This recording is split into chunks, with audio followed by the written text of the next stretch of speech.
جی زمانو مولانا محمود الحسن د جامع حفظ القرآن سواتی گیٹ خادم یم جی زمون دلته کې دینی خدمات دادي چې دلته درس و تدریس او درس و تدریس سره زمون د دې کلي یو جماعت ته په هغې کې زمون خطابت او امامت هم دی. قرباني کول شریعت مطهرې لحاظ سره کم خلک چې د صاحب نصاب وي، صاحب نصاب هغه خلکو ته ویل کېږي چې هغې د 7.5 تولې سونې یا د 52 تولې چاندی مالکان وي.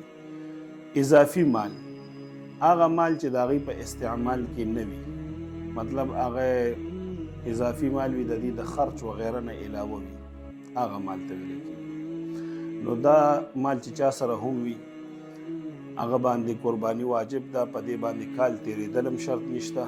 د قربانۍ په 3 ورځ باندې هم د مالک شو د مازدیګر ډوبېدو نه مخکې، نو هم به دې دا قرباني ادا کوي، په ده باندې واجبېږي د احنافو په نیز باندې. او که دې بیا د هغې نه بعد مالک شو نو ده باندې بیا قرباني نشته. قرباني چې کم خلک د هغې قرباني ادا کوي د الله رب العالمین دا حکم مني او د رسول الله صلی الله علیه وسلم په دې سنتو باندې عمل کوي او سنت ابراهیمی هم دی د هغې باندې عمل کوي، نو د هغې لپاره احتیاطي تدابیر دا دي چې یو خو دا ده چې د هغې کم مال نه قرباني کوي چې دا مال به حلال وي، هغه به حرام مال نه وي، ځکه چې الله رب العالمین ته پاک مال خوښ دی. نو قربانۍ حصہ اخلي یا قربانۍ کې پوره څاروی اخلي، نو اول احتیاطي تدابیر دا چې کم مال دی استعمالي دا به حلال وي. پس د هغې نه احتیاطي تدابیر دا دي چې کم څاروی اخلي نو د تمام عیوبو نه به پاک وي، هغې کې به څه قسمه عیب نه وي، نه به هغه ګوډ وي، نه به هغه ړوند وي، نه به هغه کوڼ وي، نه به پوزه کټ وي، نه به پکې داسې یو عیب وي چې ښکاري، مطلب لکۍ کټ کول شو. او چې کوم عیوب مثال کې طور ښکر کټ کېدل دي نو هغه چې ښکر 3 حصې کې یو حصه چېرته کټ شوي وي نو بیا پې قرباني کېږي، جایز ده، خو د بعضې علماو په نیز باندې مکروهوالي طرف ته ځي، نو دوی ته پکار دي چې د عیوبو نه پاک وي، صحیح سالم پکار دی. عرفې په ورځ باندې روژه ساتل نبی کریم صلی الله علیه وسلم فرمایي چې د عرفې په ورځ باندې څوک روژه ساتي نو د هغه لپاره د تیر شوي یو کال او د راتلونکي یو کال د صغیره ګناهونو د معاف کېدلو دا بشارت یې ورکړی دی، او دارنګې د یو کال اجر یې ورکړی دی چې تیر کال چې څومره ګناهونه د نه شي هغه به معاف کېږي، په هغې په بدله کې به درته نیکۍ میلاویږي، دومره به درجات بلند کېږي. او را روان کال به الله رب العالمین د دې روژې د برکت نه د ده نه ګناهونه نه صادروي، صغیره ګناهونه دی به د دې ګناهونو نه بچ وي تر را روانه عرفې پورې، او د ده په رزق کې په تمامو څیزونو کې یو برکات وي. عید په ورځ باندې په شریعت مطهره کې 15 روژې داسې دي چې هغه الله رب العالمین هغې نه منع فرمایلی ده، هغه حرام دي، او هغه 15 روژو کې یو د وړوکي اختر روژه ده او یو د غټ اختر روژه ده، او غټ اختر پسې بقیه 3 ورځې نورې دا 4 ورځې روژه نیول حرام دي. ذوالحجې بې انتهایی زیات فضایل دي، څنګه چې ما تاسو ته دا آیاتونه ولوستل والفجر ولیال عشر. دغه ذوالحجې په دې میاشت کې الله رب العالمین د 10 ورځو ته او 10 شپو دواړو ته فضیلت ورکړی دی، او بعضې محدثین حضرات مفسرین حضرات هغې د دې په عوض کې فرمایي چې د دې د لیلة القدر نه زیات عوض دی، د لیلة القدر نه هم زیات فضیلت دی. د اختر په ورځ باندې خاریه کې د اختر د قربانۍ وخت چې په خاریه کې اولنی مونځ قبضه کې وشي، مطلب کم جومات کې اولنی مونځ وشو نو د هغې نه پس قرباني کولی شي، شروع کولی شي. او کم کلی چې وي کلي کې د سحر نور خاتل چې کوم یو وي لکه د اشراق وخت چې څنګه داخل شي، یعنی نور روخیږي او رڼا شي، نو هلته کې قرباني شروع شي، روا شي، ځکه چې هلته کې د اختر مونځ نه وي. بعضې کلیو کې چې کومو کلیو کې د اختر مونځ وي نو هغوی به د اختر مونځ ته انتظار کوي، نو شروع وخت خو یې دا دی د سحر ختون، لکه نور چې یو نیزه اوچت شي نو د قربانۍ وخت شروع شي، او د موز کم ځای کې چې موز دی نو موز نه بعد به کوي، او چې کم ځای کې موز نشته نو هغې چې نور یو نیزه اوچت شي نو هغې قرباني ادا کولی شي. او د اختر درېیمه ورځ باندې د ماښام یعنې نور ډوبېدو نه مخکې پورې دی، بس چې نور ډوب شو بیا هغې نه پس د قرباني د هغې ثواب نشته، د هغې اجر او عوض نشته. دا 3 ورځې همدارنګې دي. او د 3 ورځو کې د مازدیګر نه بعد یعنې د تیاره چې خورېږي د دې نه مخکې قرباني کول پکار دي. تیارې نه بعد هم کولی شي. علما په دې کې وایي چې اوس خو سهولیات زیات دي، لیټ وغیره شته، خو بیا هم علما وایي چې نه، چې څنګه د حدیثو رڼا کې راځي چې د ماښام نه بعد مه کوئ. دې کې بعض ټایم کې رګونه پاتې شي علالې په وخت کې، څاروي ته تاوان وي، هغه څخه وینه چې کومه په هغې کې وي هغه وتل وي نو هغه پکې پاتې شي، بیا د غوښې لپاره هم نقصان وي، د دې خلکو د خوراک لپاره هم نقصان وي. نو لهذا چې حدیث موږ ته څه وایي او رسول الله صلی الله علیه وسلم څنګه حکم دی، د هغه صحابه موږ ته کوم حکم راکړی نو په هغې باندې عمل وکړو نو زموږ د ټول امت لپاره په هغې کې فایده ده. اختر ذوالحجې سپوږمۍ ختلو سره په مسلمانانو باندې، هغه مسلمانانو باندې چې هغې قرباني نه کوي یا قرباني کوي، دواړو صورتونو کې قرباني کولو والا لپاره خاص رسول الله صلی الله علیه وسلم فرمایي چې تاسو د نوکان او ویښته د ذوالحجې د شروع کېدو نه مخکې کټ کوئ، بیا د 9-10 ورځې مه کټ کوئ. نو په دې کې دا مشابهت دی د حجاج کرامو.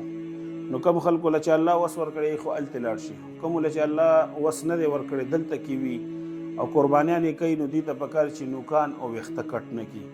نو په دې هر یو نوک باندې، په هر یو ویښته باندې د الله رب العالمین د طرف نه رحمتونو نزول کېږي. کم خلک که قربانۍ کې حصه نه هم اخلي، هغې هم د عملو کې مستحب عمل دی، هغې هم ثواب ورته میلاویږي. حدیث مبارکه کې راځي رسول الله صلی الله علیه وسلم حکم مبارک دا دی چې یو څاروی چې هغه غټ څاروی وي، یعنی غوا، میخه او اوښ، په هغې کې یو نه واله تر 7 تنانو پورې دې منځ کې یعنی 7 نه زیاتولی نه شي او د یو نه کمولی نه شي.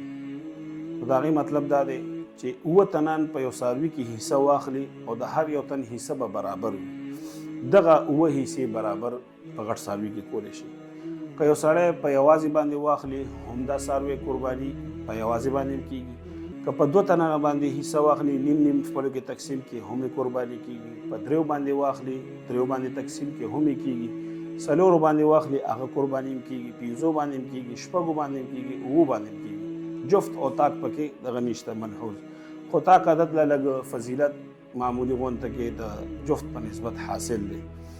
دویمه خبر ده چې څنګه ما تاسو د یو نه کم نه کېږي، مطلب یو 6 تنان دي هغې 6 حصې نیولې، اوس 2 تنان خپلو کې یو ځای شول، هغې نیمې پیسې واچولې او حصه یې پوره ونیوله. حصه یې پوره ونیوله خو د هغې مقصد دا چې نیمه به ته واخلي نیمه به زه واخلم، نو دا 8 حصې شوې، دا یو حصه نه ده. نو د دې 2 خو اسیم قرباني نه کېږي په دې څاروي کې، دا 8مه حصه شوه. نو لهذا دا 6 تنانو قرباني هم ضایع کړه. نو دې ته پکار دی چې هغې وضاحت وکړي.